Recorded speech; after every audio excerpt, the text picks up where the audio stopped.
જી sir. 27 તારીખે Kadodara police station એરિયાની અંદર એક કોમ્બિંગનું આયોજન કરવામાં આવેલું હતું.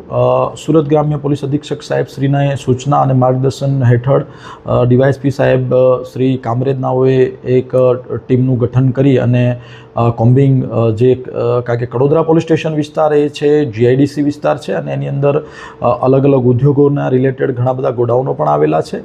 એ ગોડાઉનોને ચેક કરવા માટે ખાસ સૂચના આપવામાં આવેલી. એના અનુસંધાને અત્રેથી એક ટીમ ગઠન કરી એની અંદર 2 અધિકારી અને 25 માણસોને કાલે 27 તારીખે બપોરે 2:30 વાગ્યાથી લઈ અને 7:30 સુધી સાંજે એક સ્પેશિયલ ડ્રાઈવ ચલાવવામાં આવેલી અને ડ્રાઈવ અંતર્ગત કડોદરા પોલીસ સ્ટેશન એરિયાના નિયોલ ગામની સીમમાં આવેલ 90 ગોડાઉનો ચેક કરવામાં આવેલા. જે ગોડાઉનમાં ખાસ કરીને શું માલ રાખવામાં આવે છે તેમજ તેના માલિકોની વિગત, કોઈ ભાડે આપેલા છે તો એ ભાડા કરારની વિગત, માલિક કોણ છે, ભાડે લેનાર કોણ છે, એમાં શું માલ સામાન રાખવાનો છે, એનું તમામ ડેટા કલેક્ટ કરવામાં આવ્યો હતો. અને તમામ જે આ ગોડાઉન એરિયામાં બિઝનેસ કરતા લોકો છે એમને સમજ કરવામાં આવેલી કે તમારો ડેટા સમય મર્યાદામાં સમયાંતરે પોલીસ સ્ટેશનમાં પૂરો પાડવો, જેથી કરીને ભવિષ્યમાં કોઈ પણ પ્રકારની કોઈ ગેરકાયદેસર પ્રવૃત્તિ પકડાય તો એમાં જે એના માટે જવાબદાર છે એની વિરુદ્ધમાં યોગ્ય કાર્યવાહી થઈ શકે.